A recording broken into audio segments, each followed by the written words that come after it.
Welcome back. In the previous part, we got Gregson's pocket watch, and we noticed at the bottom here, there is some kind of keyhole. And we need a key. And we already found the key ages ago with this policeman figurine here. Do we have to pop it open again? I imagine we do. The helmet of this charming policeman appears to be a little worse for wear. I'm not convinced about the charming part, but yes, you're right. The head part looks like it's been fairly heavily manhandled, almost as if somebody has enjoyed twisting it around and around for fun. Indeed. Shall we try twisting it around and around too, for fun? Here it comes. Ba-boom! Ah, what's that? It appears to be some sort of key, but it's tiny though. It couldn't be a key for a door, not at that size. So what is it for, I wonder? The watch. The watch.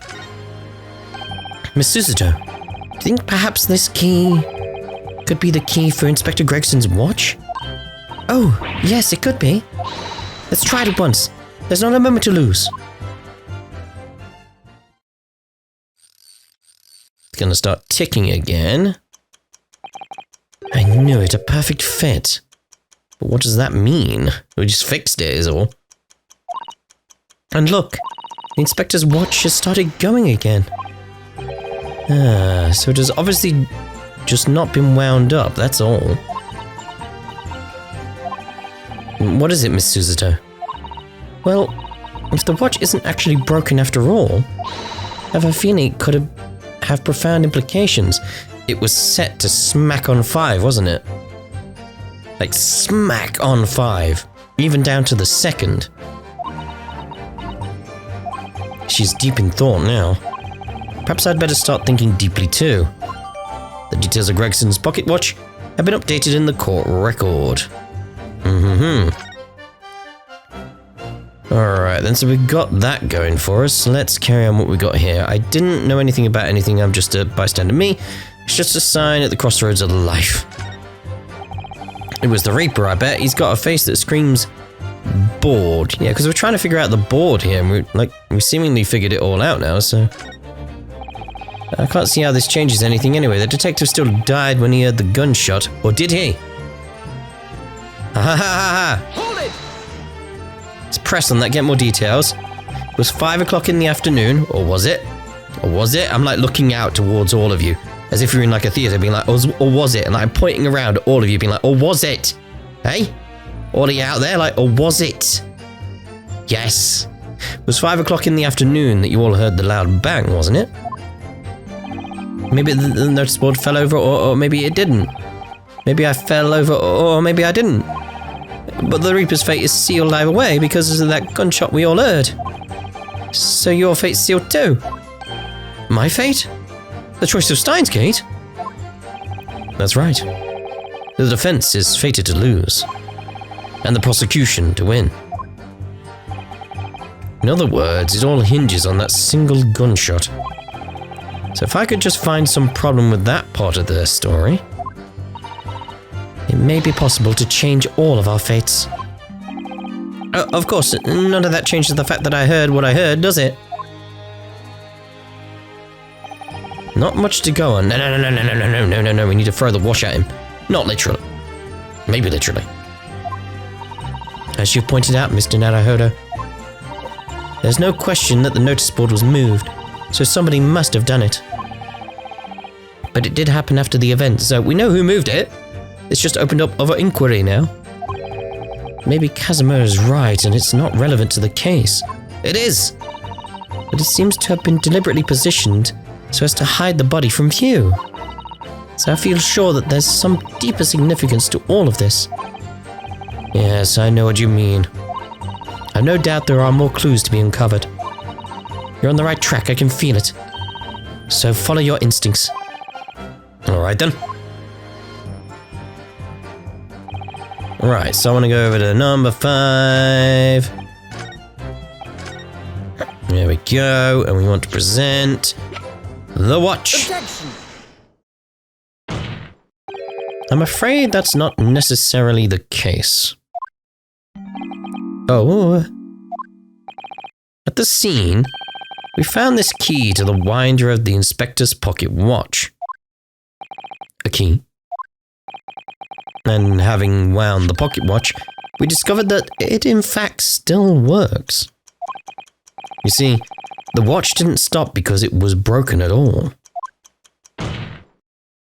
And that fact completely undermines one of the most fundamental premises on which this entire case has been built. What? The time of death. It's important.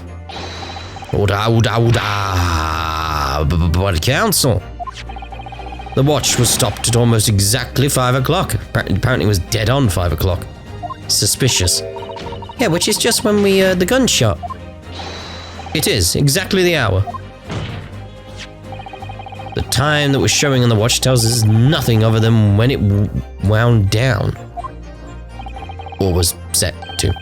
It's merely a coincidence that it happened to be at 5 o'clock. Objection! I don't feel it was coincidence. Even if that's true, the 3 witnesses here all heard the gunshot at 5 o'clock. So that's obviously when this crime was committed. Objection! No, that doesn't hold. Why not? Recall what Inspector Lestrade said only moments ago. The boss used to wind it up every evening without fail, when he was waiting for his grub to come at the pub. Said he hadn't missed a day in the last 10 years polishing it and winding it. It meant the world to him, that watch did. The victim was in the habit of winding his watch once a day in the evening. We can reasonably assume, therefore, that he wound the timepiece on the evening before he died as well. Yes, that would be entirely reasonable. But if that's the case, you wouldn't expect the watch to have completely wound down by 5 o'clock the following day. Oh, why? Well, what did you say? I had no idea what she said then, because it went away too fast. Hold on. Well, how do you explain it then? In summary, the evening before the day of the incident when the gunshot rang out in that room, the inspector was already unable to wind his watch. You can't mean. What would stop a man winding his watch if he's been in the habit of winding it every single evening for 10 years? The obvious answer is that he was already dead. You what? Order, counsel, that is a most extraordinary claim. Objection! Extraordinary isn't the word, it's absurd. You claim he was already dead the night before? Do you really think that Scotland Yard's coroner would overlook something like that? Well, it's not in the bloody court record, is it?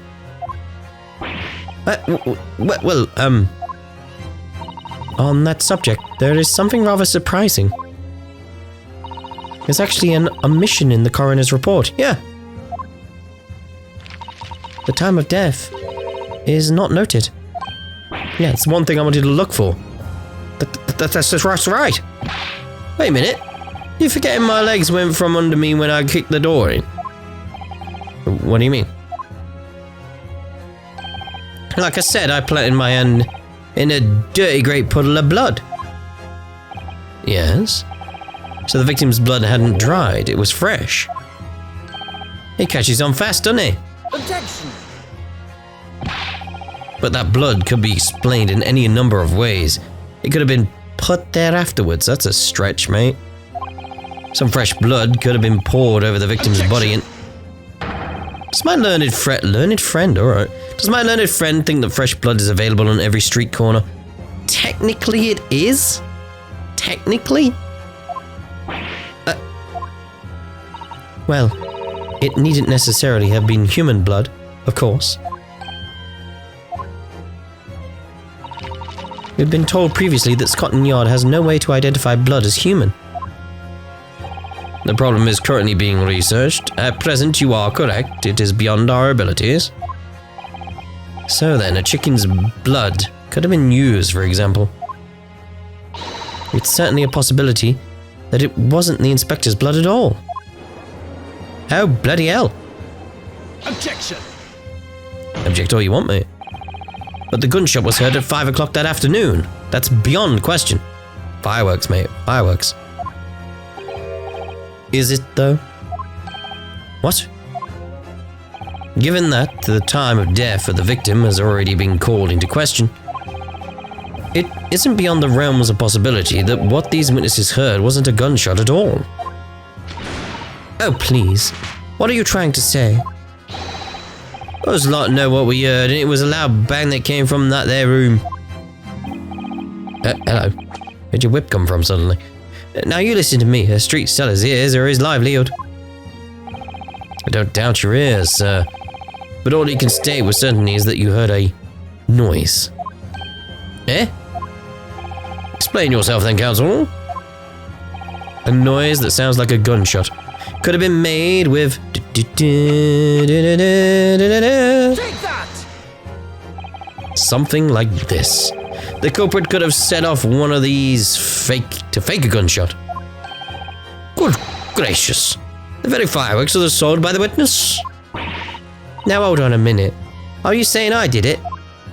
Maybe. My pretty little firecrackers only make a little pop anyway. See? Not 100 of them together. The Venus special that you sell for 600 pennies sounds like this. Oh my. As the court can now attest, it sounds very much like a gunshot, in fact. You're trying to suggest that somebody set one of those fireworks off at the scene? I'm suggesting that somebody knew the defendant was in the room at 5 that day, and sought to implicate him by creating a sound like a gunshot for these peddlers on Fresno Street to hear. Objection! But even the accused himself has testified that he saw no one else in the room at the time. Whether it was a gun or a firecracker, the only person present to cause that bang was Barak Van Zykes. One whiff of a match and my firecrackers go pop. See? That's why people like them. I fear for your fingers, young lady. Objection! I do not, sir. I mean, recently during my time here in Britain, I've learnt of a very useful invention indeed.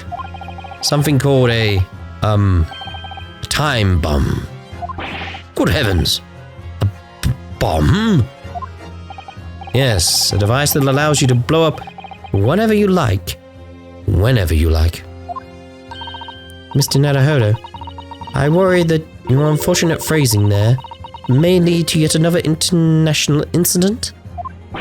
No, wait. It's the whenever you like part that is important. A time device. This is totally heading for the 5th of November. Like all these little pieces are coming together here. Yes, exactly. A time device. Something of that nature could have been planted at the scene. A device that was able to produce the sound of a gunshot long after the culprit had left. Your extravagant claim will have to be substantiated with evidence, counsel. What proof do you have to suggest in any way that a time device was employed to create the gunshot sound? Proof do you have to suggest in any way that a time device was employed to create a gunshot sound?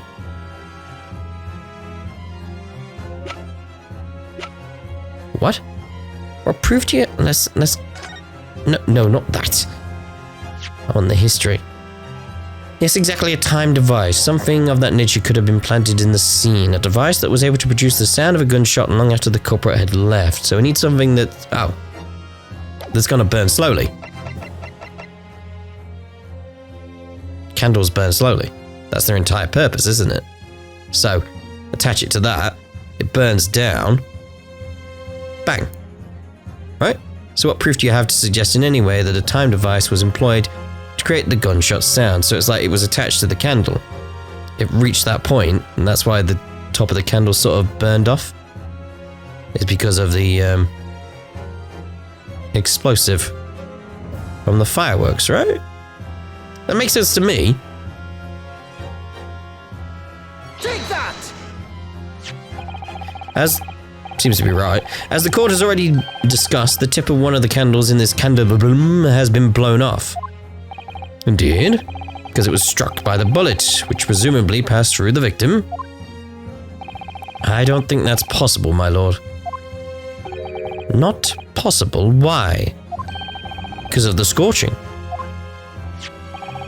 There are gunpowder scorch marks clearly visible on the broken candle. There are? Goodness, yes! But is it not the case that there was also scorching on the victim around the bullet entry wound? That's right, there was. But as we heard earlier, scorching like that only occurs when the target is at very close range, a matter of centimeters from the gun. Ah.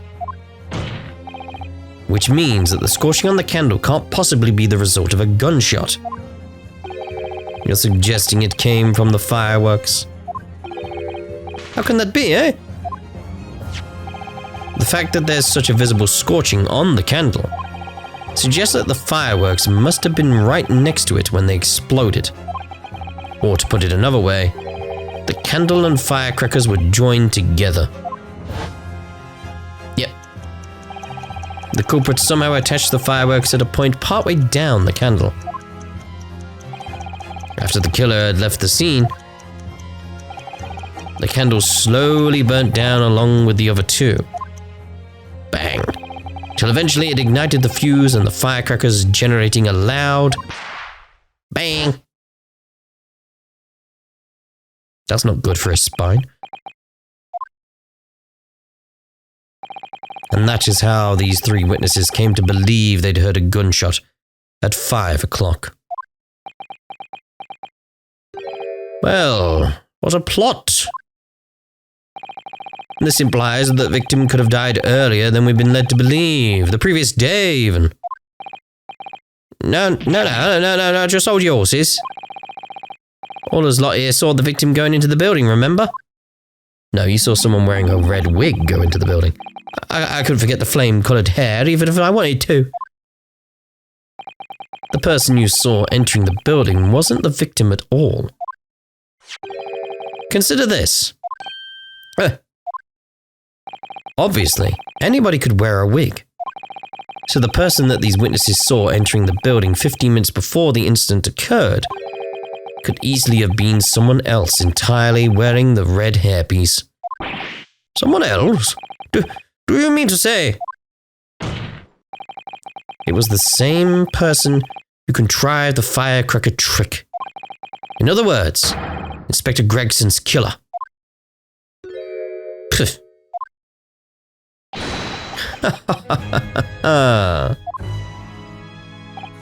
Oh, very impressive, Ryunosuke Naruhodo.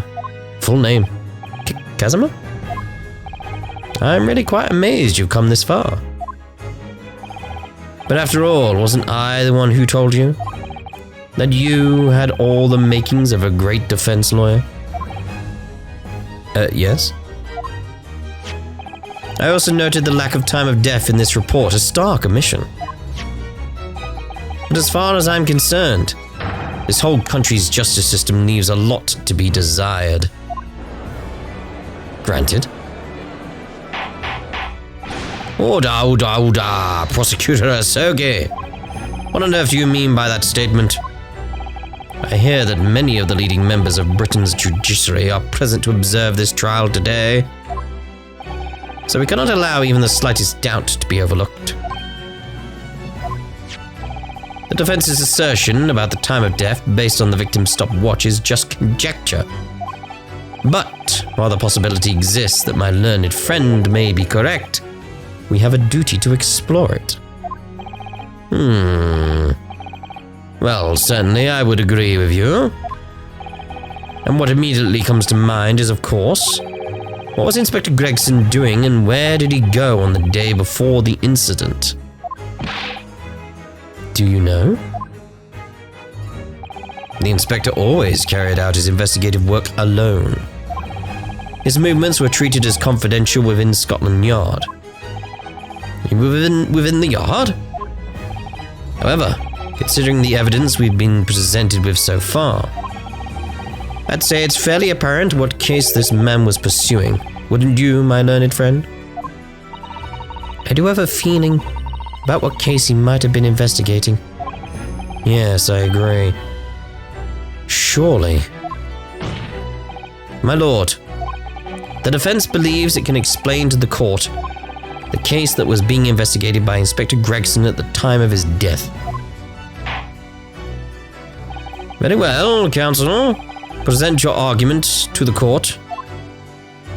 What evidence is suggestive of the case being investigated by the inspector on the day prior to the incident? The Red-Headed League. Take that! It's gotta be. I believe this red hairpiece... What? No. I believe this red hairpiece points to the answer. I mean, I'm right, obviously, but, you know, it's just... It's not the piece of evidence I was using, so... It's weird. We might assume it was part of a disguise used to carry out an undercover investigation. Surely not. Such a brightly colored hairpiece would only serve to make the inspector more noticeable. Yes, that's quite true. It would definitely have made him stand out in a crowd, unless that crowd was all redheads. Except, that is, in a crowd of gentlemen from the Red-Headed League. The Red-Headed League? So, you'd already worked it out. What on earth is this all about? Is there such an extraordinary league of gentlemen? Alright. The Red-Headed League is currently under investigation for a grand deception. A deception of what nature, counsel? They've been targeting red-headed men across all of London and tricking them out of small sums of money. 2 men were arrested for the misdemeanor only yesterday, in fact. My lord, the defense calls for those 2 men to be summoned at once. 2 redheads? Just that's all the information we got to go on.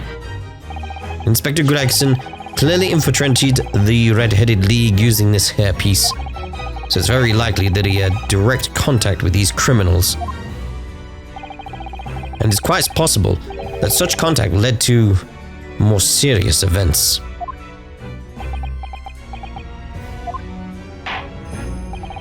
I concur that we cannot in good conscience leave this new avenue unexplored. Well done, Mr. Naruhodo. Well, that's another possible line of inquiry for us at least. The prosecution will make immediate arrangements for the charged men to appear. Bring these 2 Red-Headed League conspirators before me, Prosecutor Isoge. Are we forgetting something, though? At once, my lord. Very good. You'll have a 30-minute recess. Court is adjourned. Yeah, but... What about this guy's neck? It was pointed out, like, he's got, like... You can see it, look. Like he's had rope around his neck. Like, what's going on here? So that's got to come back up at some point.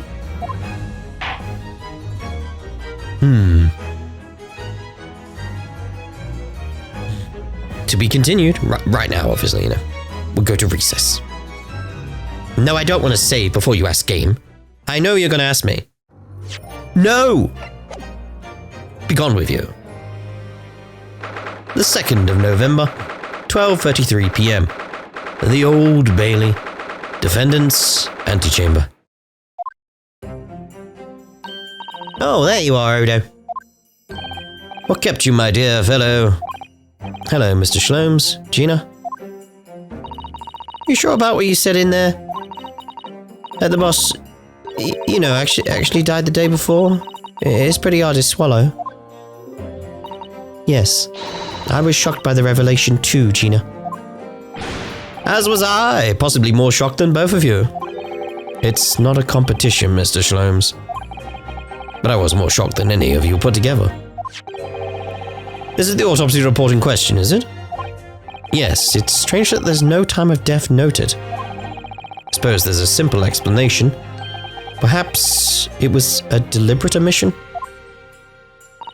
Oh dear. If it was deliberate, puts me in mind of the last case we worked on. And Dr. Scythe. I know. Anyway, it seems that on the day before Lord Van Zyx discovered his body, Inspector Gregson was investigating the Red-Headed League, so perhaps something happened with them. Come to think of it. You had trouble with those League men too, didn't you, Mr. Shlomes? You were taken in by their trick? No. Naturally, I wasn't taken in, as you put it. My sleuth-hound interest was merely piqued slightly by the rare scent of a weekly £4 income. And that scent masked the underlying scent of deception, I suppose. The two criminals in question are the pair we saw being arrested yesterday, aren't they? Mr. Shlomes' suite, I mean. That's right, Suze. And it was me what took 'em in. Thanks to a tip-off by a good law-abiding citizen. Indeed, yours truly. So it's going to be that pair in the witness stand next, is it? Something doesn't quite make sense to me, though. The day before Inspector Gregson was found, you hadn't had trouble with the Red-Headed League yet, had you? Why would the inspector have been investigating then? Well, the likely explanation would be that Gregson's own sleuth-hound interest was piqued by the rare scent of a weekly £4 income. Don't tar him with the same brush as you, Shlomes. Yes, well, and there's the whole issue of Inspector Gregson being investigated by Lord Van Zyx for some reason. The Reaper, the Red-Headed League, Inspector Gregson, Lord Van Zyx, and Casimir. Feel as though he knew it'd arrive at this point somehow. Gosh, I think you're right. What's he really trying to achieve here today? Truth. All the answers will soon be revealed. Observe the time, my dear fellow. This recess will be over very shortly. Yes, you're right. Casimir was determined that he should be the one to prosecute this trial. And he was determined that I should take the defense. Just what is it that he is hoping to make me see, I wonder? Get the feeling we're a long way from the end of this trial yet. Are you ready then, Miss Susato? Yes.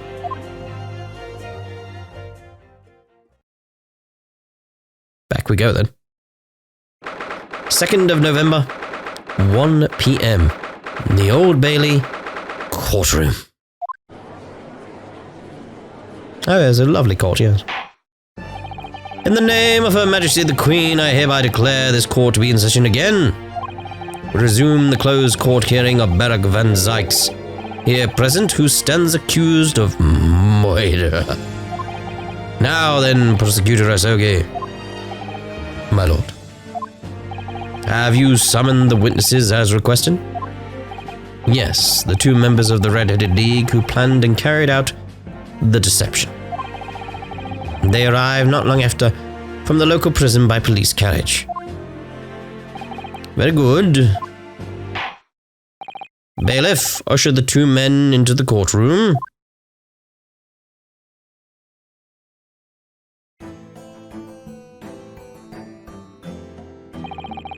These two men are currently being held by the police on suspicion of attempted extortion. You may omit your occupations, but state your names now for the court. I am Fabien de Rousseau, a descendant of the great de Rousseau family from Nice, on France. It's a weird place, isn't it? Nice? Is it nice? My name is Peppino de Rossi. It's Nice, I know. I am the third son of the great Familia de Rossi, the landowners from Napoli. The two men first became acquainted at a boarding school for European nobility. Those who graduate from Tempsic are the future leaders of Europe. But, do Do you have any idea how boring it is to be born with noble blood? Allures. I make it my mission to get the better of the world by employing the little grey cells of my brain. That is all I am trying to do, huh?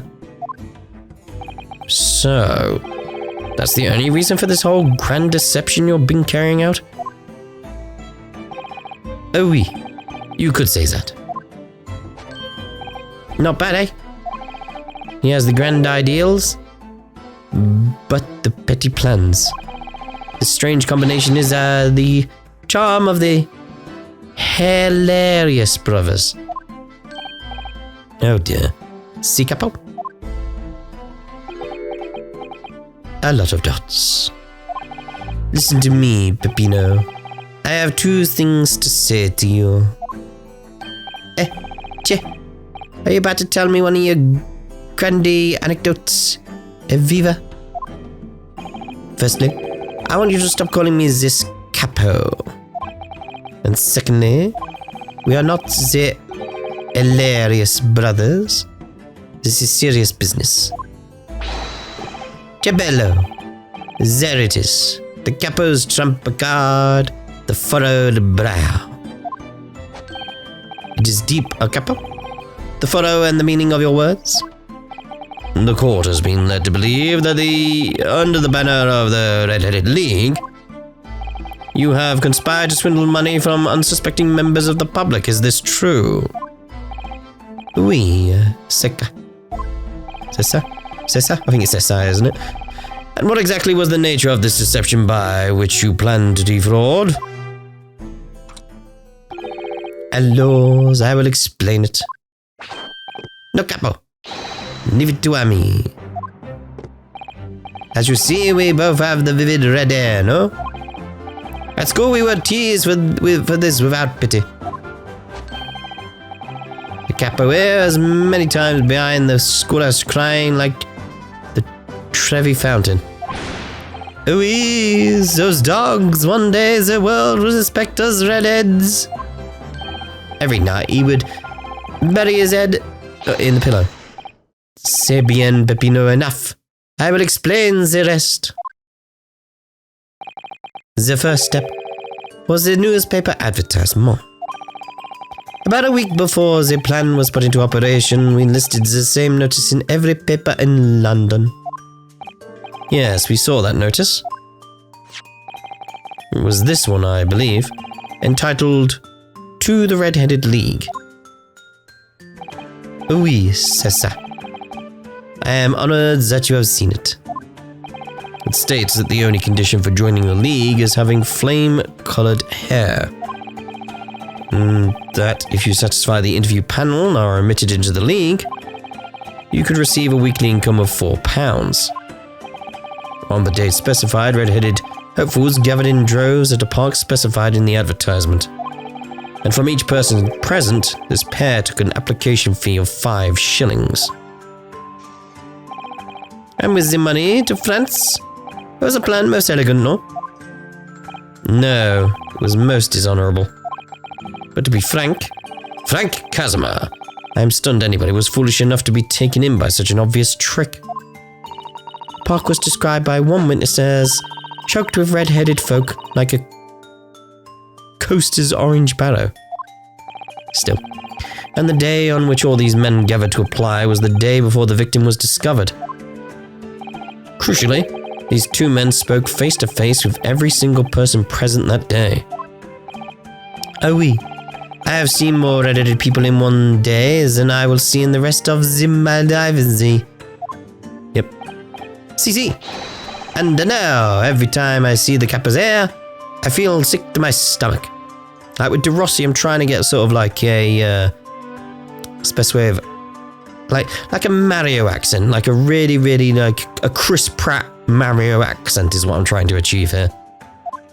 You know, bad. Anyway, why have we been summoned here today? Sorry?